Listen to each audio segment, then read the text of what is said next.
In this lecture, we're going to learn about the std Rel Ops namespace. And this is one way C++ provides to only overload two operators less than and equals and let the compiler generate all the other operators using these two operators here. And this is really possible. All this is really documented at this link at CPP reference, which is my favorite reference for C++.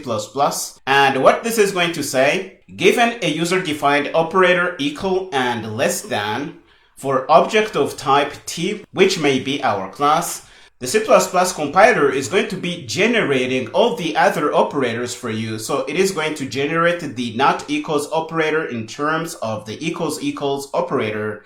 We're going to generate the greater than operator in terms of the less than operator. All the other operators are going to be generated in terms of the less than operator. So you must be asking, how is the compiler going to do that? If we scroll down, we're going to see possible implementations for the compiler to do this. There is a bunch of template functions that are going to be picked up by the compiler and used to generate template instances that are going to be implementing our other operator. For example, here, if we look at the template to overload our not equals operator, it is really our operator. It's going to return bool. It's going to be called operator not equals. And it's going to take two parameters by reference. We are just using function templates here. Inside, you're going to see that we're going to negate and then see if one operand is equals than the other.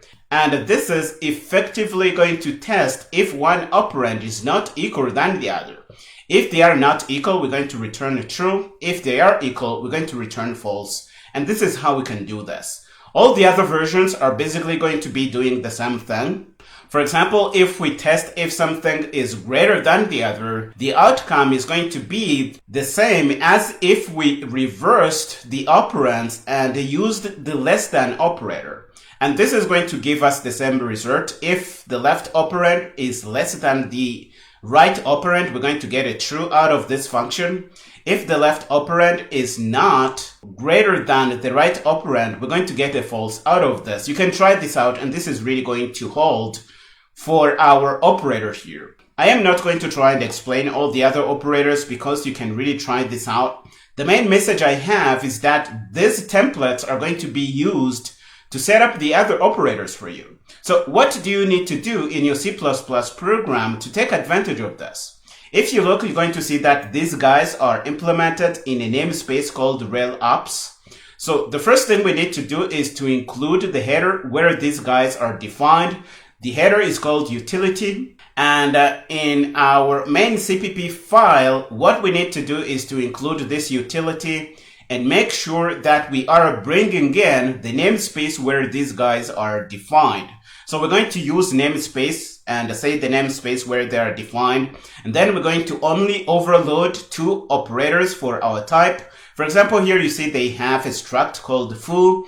And we're going to set up an equal operator and a less than operator. And the compiler is going to use these templates to generate all the other operators, and we can use them in our C++ program.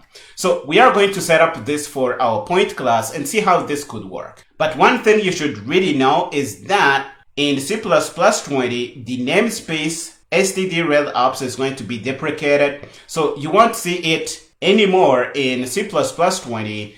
But we are lucky to have it in my implementation for the GCC compiler. This is not taken out yet, but you shouldn't really use this in new C++ code you are writing, especially in C++ 20. I am mentioning this here for completeness because you may see this in old code. I don't want you to be surprised, but you shouldn't really use this in a new code because it's going to be deprecated in C++ 20. Now that you know this, we're going to head over to Visual Studio Code and set this up for our point class that we did in the last lecture. So here we are in our working folder. The current project is Rel Ops Namespace. We're going to be reusing the code we had in the last lecture so we can completely grab what we had there. We're going to copy that and put that in our current object, or project, I should say. And we're going to open this little guy in Visual Studio Code. Let's do this. This is going to give us the project as we left it in the last lecture. We're going to have our point class. And it's going to be implementing all the operators you see here. If we go in the CPP file, we're not going to have any implementation because we are doing this as non-member functions. This is what we did in the last lecture. And in the main CPP file, we just want to use these guys and they should work. But we don't want to overload all these operators because we saw that it is possible to only do operators less than and equals, and the compiler is going to put in all the others for you. I want to clean this up a little bit because I don't want to leave all these commented out pieces of code because that's going to make this just hard to follow. So I am going to take all these out and I am going to leave in the implementations that are not members for our operators here. Okay, so the first thing we're going to do is to take out the operators that we don't need.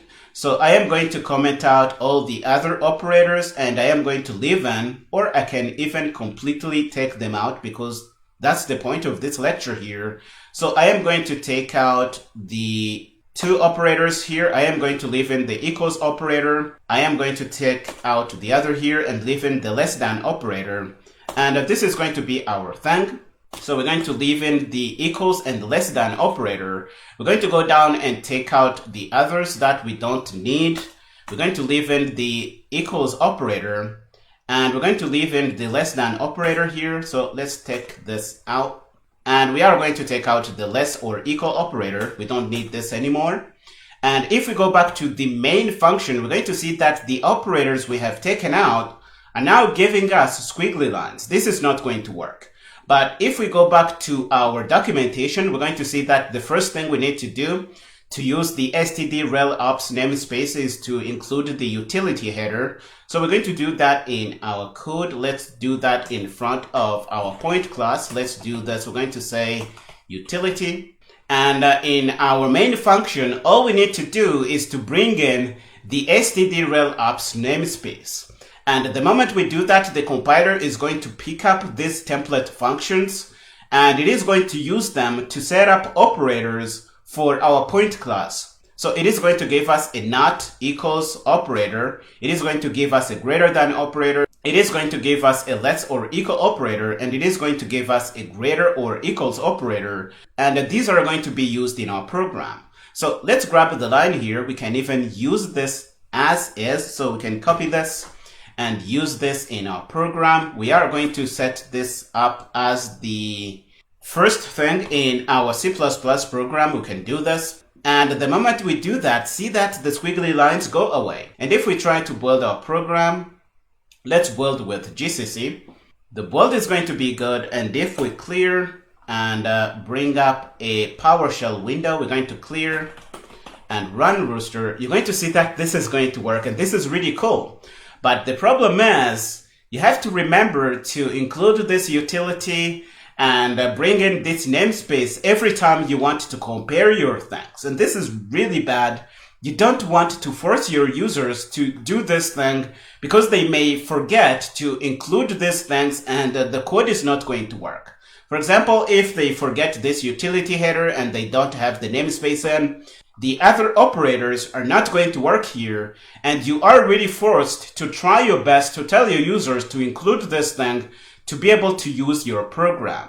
A possible way one would solve this is to bring all this information in our header file. So for example, we can include this utility header from our header. We can do this. Let's do this. And we're going to say utility. And we're going to bring this namespace in after we set up our class. We can grab this in our main function. No harm in doing this.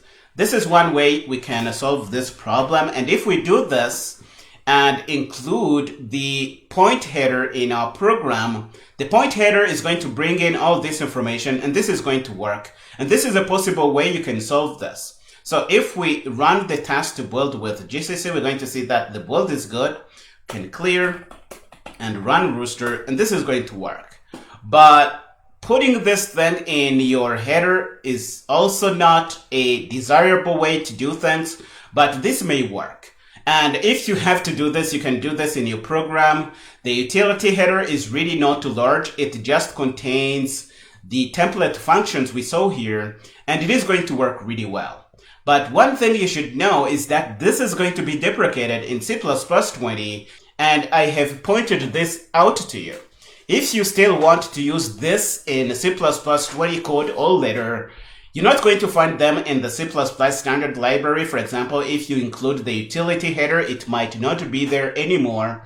So one option you have to do this is to bring these guys in your own program and set this up as part of some header that you set up in your code. Let me show you how you can do this. You can set up another header. We're going to put this in and we're going to call this my utility. How creative. We're going to say my utility.h. This is going to be our header.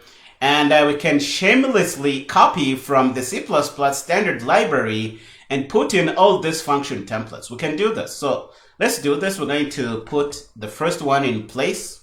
We're going to grab the second one. And we should also grab the template declaration. We're going to put this in our code here. And we're going to grab the other remaining. We're going to grab the second one. We don't want the namespace because we can just put this in our header here. This is going to work. And we are going to grab the third one. Let's copy this. And we're going to put this in our code. And we are going to grab the last one, which is the greater or equal operator. We're going to put this in our code. And we're going to clean these guys up a little bit. We can take out all these spaces here. Now that we have this utility here, we are no longer forced to include the namespace. We can head over to our point class and just take out the namespace we have brought in our scope here. We can also take out the utility header and we can just include our own utility and it is going to work. We can say include and say my utility. It is going to be picked up by the preprocessor. And if we hop over to the main function, you're going to see that this is going to work and this is really well. We can run the task to build with GCC to make sure this is working. You see the build is good. We can clear and run Rooster. And this is going to work as we want. And this is really all I wanted you to see in this lecture. If you have to use the std Rel Ops namespace, the first thing you need to do is to include the utility header as we did here. And you have to make sure you use the std Rel Ops namespace. This is going to bring these template functions in your scope, and they are going to be picked up by the compiler and used to generate the remaining operators from or using the two operators that you have overloaded for your class. And I have to say you can either do this using non-member freestanding global functions like we did here, or you can even use member functions. The compiler is just going to pick them up and use them to generate all the other operators as we saw in this program here. Another thing that you should really note is that it is no longer recommended to use the std Rel Ops namespace in your code. If you want, you can even grab all these template functions and use them in your own utility header like we did in my utility here. And you can include that and use that to set up these template functions that are going to be picked up by your compiler to generate the remaining operators to be used in your code here, and this is going to really work, no problem. This is really all I had to share with you in this lecture. We are going to stop here in this one. In the next one, we're going to see how we can use our logical operators here with implicit conversions. Go ahead and finish up here. Meet me there.